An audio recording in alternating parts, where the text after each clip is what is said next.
một pin trơn đã trời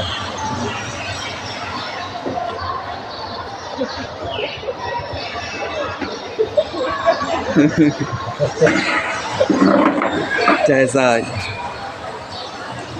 về một xe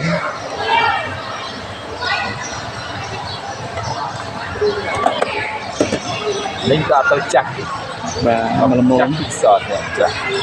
tạo mà là môn chặt vì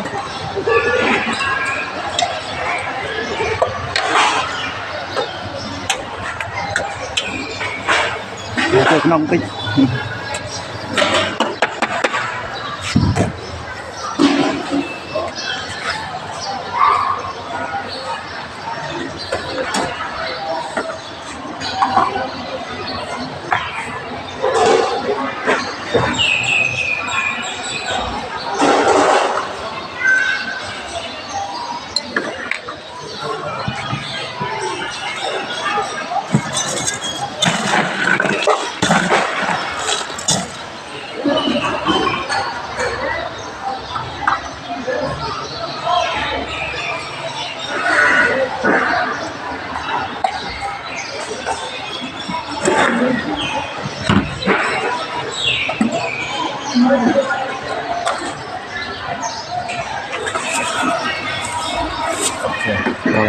về bóng con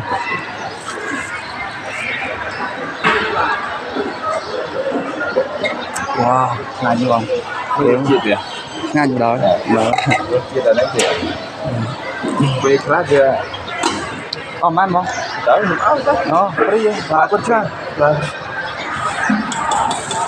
làm free bóng con con trai bye bye chụp video video